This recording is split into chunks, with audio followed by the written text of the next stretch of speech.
Hello friends, welcome back to my channel कोविड-19 tutorials by advocate आर्केजा।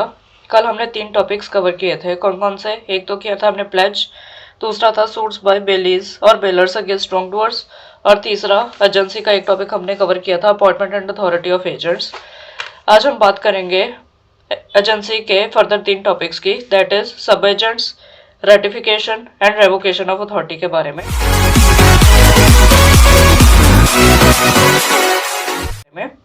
तो आइए शुरू करते हैं। सबसे पहले हम बात करते हैं सब एजेंट्स की। Section 190, when agent can not delegate. इस सिचुएशन में क्या है कि एजेंट अपनी पावर कब डेलीगेट नहीं कर सकता है? वो तब नहीं कर सकता है जब अगर वो कह देता है कि मैं करूंगा एक पर्टिकुलर एक्ट, और अगर वो कहता है कि मैं ही एक्सक्लूसिवली मैं ही एक एक्ट परफॉर्म करूंगा, तो उस सिचुएशन में एजेंट की वो ड्यूटी है वो उस एक्ट को करने की। बट अगर नेचर ऑफ एजेंसी इस तरीके की है जहाँ पे कि कहते हैं कि सब एजेंट की अपॉइंटमेंट जरूरी है, तो उस सिचुएशन में ये मस्ट है कि जो सब एजेंट है उसकी अपॉइंटमेंट हो। अब हम बात करते हैं सेक्शन 191 की, सब एजेंट डिफाइंड। अब सब एजेंट कौन होता है? सब एजेंट वो पर्सन होता है जिसे कि एम्प्लॉय किया गया है, या फिर एक ऐसा पर्सन जो कि एक्ट करता है under the authority of agent. मतलब कि इसको हम कह सकते हैं कि एजेंट ने आगे फर्दर एजेंट को अपॉइंट कर दिया है कि आप काम करोगे। Section 192, representation of principal bye सब एजेंट प्रॉपरली अपॉइंटेड। अब अगर एक सब एजेंट है, उसकी अपॉइंटमेंट जो है वो सही ढंग से हुई है, प्रॉपर उसकी अपॉइंटमेंट हुई है, और वो सब एजेंट अगर थर्ड पार्टी के साथ कोई भी एक्ट करता है तो वो सारे एक्ट्स की रिस्पॉन्सिबिलिटी होगी किसकी? प्रिंसिपल की। और जो वो सब एजेंट है उसको ये मान के चला जाएगा कि उसकी अपॉइंटमेंट जो है वो प्रिंसिपल ने खुद ने करी है।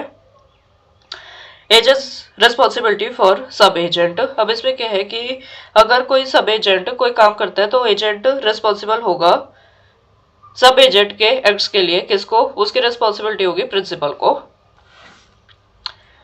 सब एजेंट्स रिस्पॉन्सिबिलिटी, इसमें क्या है कि अगर सब एजेंट ने कोई प्रॉपरली काम किया है तो उसकी रिस्पॉन्सिबिलिटी प्रिंसिपल को नहीं होगी, वो रिस्पॉन्सिबल होगा सिर्फ एजेंट के लिए।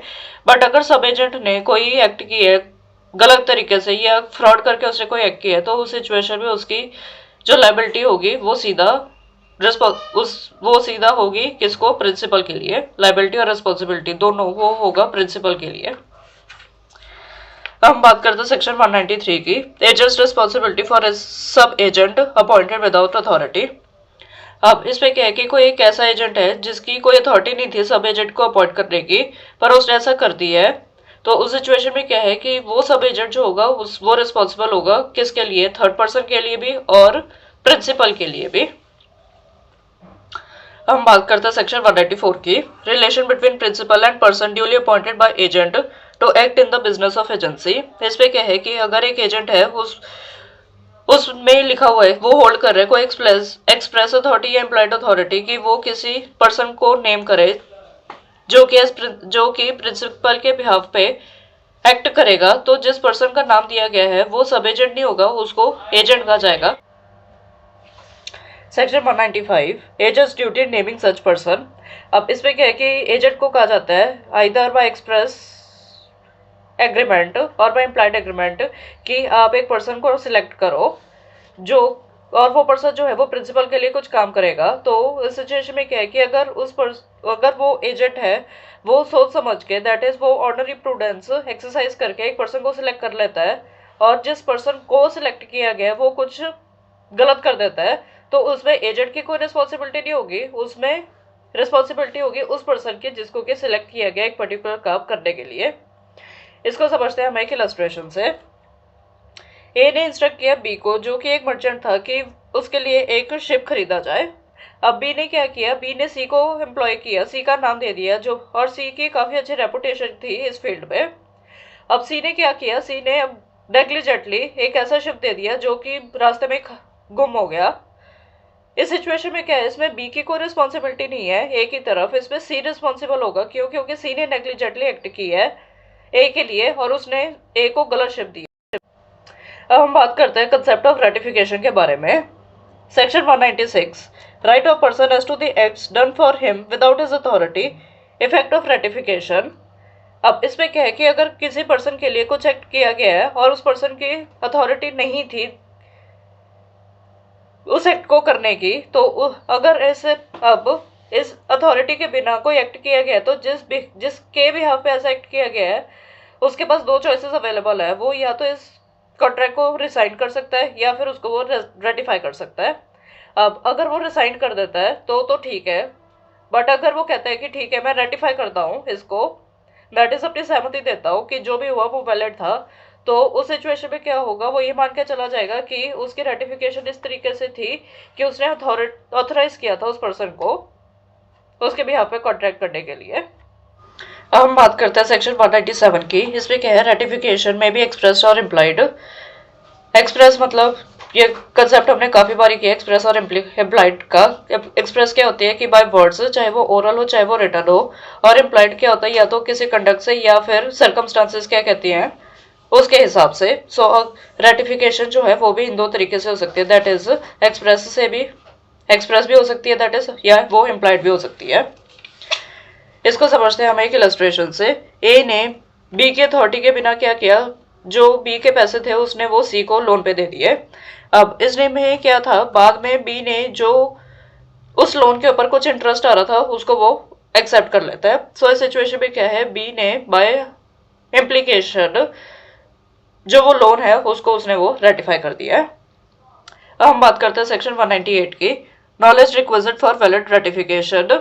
अब अगर एक पर्सन है जिसको कि जो फैक्ट्स हैं एक केस के उसके बारे में कोई नॉलेज ही नहीं है, तो वो रेटिफाई कर ही नहीं सकता। क्यों? क्योंकि उसको नॉलेज ही नहीं है जब फैक्ट्स की, तो वो किस चीज को रेटिफाई करे, तो वो रेटिफिकेशन नहीं कर सकता है। Section 199, effect of ratifying unauthorised act forming part of a transaction. अब इसमें क्या है कि अगर एक पूरी की पूरी ट्रांजैक्शन है उसमें कुछ एक पार्ट है जो कि अनऑथराइज्ड एक्ट है, अगर वो अनऑथराइज्ड एक्ट रेटिफाई कर दिया जाता है एक पर्सन द्वारा, तो ये मान के चला जाएगा कि पूरा का पूरा जो ट्रांजैक्शन है वही रेटिफाई हो गया है। Section 200, ratification of unauthorised act can not injure third person.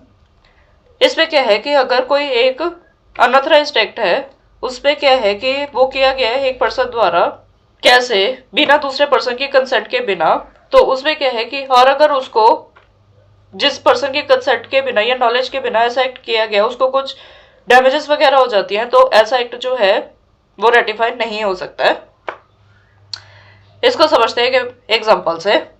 इसमें क्या था, ए ने बी को कुछ जमीन दी थी लीज पे जो कि टर्मिनेबल थी, टर्मिनेट आप कर सकते थे, बट उसके लिए आपको 3 महीने का नोटिस देना जरूरी था। अब उसमें क्या हुआ कि सी एक अनऑथराइज पर्सन था, उसने क्या किया कि जो लीज थी उसको वो टर्मिनेट कर दिया। अब जो ये नोटिस है वो बी उसको रेटिफाई नहीं कर सकता है, और ना ही वो ऐसे रेटिफिकेशन से, ऐसी जो रेटिफिकेशन है वो बी के ऊपर बाइंड नहीं कर सकता है। अब हम बात करते हैं टर्मिनेशन ऑफ अथॉरिटी के बारे में। Section 201, termination of agency. इस सिचुएशन में क्या है कि ये क्या कहना चाह रहा है सेक्शन की एजेंसी कब टर्मिनेट होगी। ये एजेंसी जो है वो 4 सिचुएशंस में टर्मिनेट हो जाती है। कब कब, जब प्रिंसिपल ने अपनी अथॉरिटी है उसको रिवोक कर दिया है। सेकेंडली, जब एजेंट है वही जो बिजनेस है एजेंसी का वो छोड़ के चला गया है। थर्ड, जब जो प्रिंसिपल है वो इंसॉल्वेंट हो गया है। या चौथा, या तो एजेंट है या प्रिंसिपल है, इन दोनों में से कोई भी एक पर्सन जो है या तो उसकी डेथ हो गई है या दोनों में से कोई भी एक पर्सन जो है वो अनसॉल्व माइंड का हो गया है। Section 202, termination of agency where agent has interest in subject matter. अब अगर एक एजेंट है उसको अपॉइंट किया गया है, एक भी एजेंट अपॉइंट किया गया है और उस एजेंट का इंटरेस्ट है एक पर्टिकुलर प्रॉपर्टी में, उस तो आप उसकी एजेंसी को टर्मिनेट नहीं कर सकते हो सिर्फ इस बेसिस पे कि आपका उस पर्टिकुलर सब्जेक्ट मैटर में कोई इंटरेस्ट है, बट इसके लिए एक एक्सप्रेस कॉन्ट्रैक्ट होना जरूरी है, और अगर ऐसा एक्सप्रेस कॉन्ट्रैक्ट नहीं है तो इसमें आप उस एजेंट को अपॉइंट नहीं कर सकते हो। इसको समझते हैं हम एक इलस्ट्रेशन से। ए ने अथॉरिटी दी बी को कि आप मेरा जो लैंड है उसको बेच दो, और मैंने आपको जितने भी डेट्स हैं, जो भी आपके डेट्स है या जो भी आपके लोन वगैरह हैं पे करने हैं, वो आप उस लैंड को बेच के जितना भी आपका लोन प्लस इंटरेस्ट जो भी बनता है वो आप रख लो अपने पास। अब ए क्या है, ए इस अथॉरिटी को अब रिवोक नहीं कर सकता है, ना ही ये वो हो जाएगा इंसेंटिडिटी या डेथ से ये जो अथॉरिटी है वो खत्म हो जाएगी। नो, ऐसा नहीं होगा। वो जब तक जो भी इंटरेस्ट वगैरह वो पे नहीं हो जाता है पूरे, वो प्रॉपर्टी बेच के वो अपने इंटरेस्ट जो है उसको पूरा कर सकता है। सेक्शन 203 इसमें क्या है, व्हेन प्रिंसिपल पे रिवोक एजेंट्स अथॉरिटी। इसमें क्या है कि प्रिंसिपल कब रिवोक कर सकता है एजेंट की अथॉरिटी को, वो किसी भी टाइम पे कर सकता है before the authority has been exercised so as to bind the principal. That is agent ने कोई ऐसा एक्ट नहीं किया है जिससे कि वो प्रिंसिपल को बाइंड कर सके, तो उससे पहले ही जो है वो एजेंसी, जो प्रिंसिपल है वो एजेंट की जो अथॉरिटी है उसको वो खत्म कर सकता है, और उसमें क्या होगी वो फिर पर्सनली अपने आप को बाइंड करेगा, कौन, principal. Section 204 revocation where authority has been partly exercised.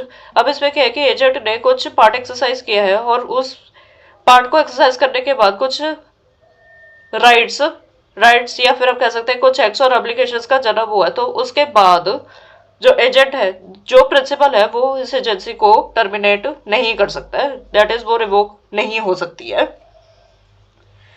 अब बात करते हैं सेक्शन 205 की, compensation for revocation by principal और रेनंसिएशन बाय एजेंट। अब अगर कोई एक्सप्रेस या इम्प्लाइड कॉन्ट्रैक्ट किया गया है दोनों प्रिंसिपल और एजेंट के बीच में कि जो एक एजेंसी है वो एक पर्टिकुलर टाइम के लिए चलेगी, तो उस सिचुएशन में क्या है कि उस टाइम से पहले ही या तो प्रिंसिपल ने रिवोक कर दी एजेंसी को, तो उस सिचुएशन में प्रिंसिपल एजेंट को जितने भी लॉसेज या कंपनसेशन वगैरह वो सब पे करेगा।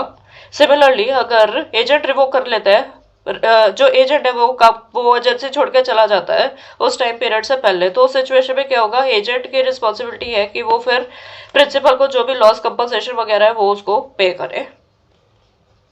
सेक्शन 206 नोटिस ऑफ रेवोकेशन और रेनंसिएशन।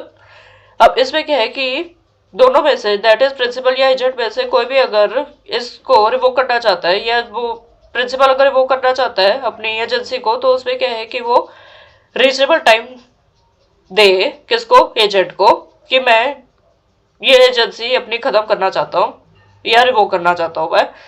सिमिलरली अगर एजेंट कहते हैं कि मैं ये एजेंसी छोड़ के जाना चाहता हूँ, तो सिचुएशन में भी क्या है कि एजेंट नोटिस दे किसको, प्रिंसिपल को, कि अपने इंटेंशन के बारे में बताए कि मेरी इंटेंशन है कि मैं इसको छोड़ के जाना चाहता हूँ।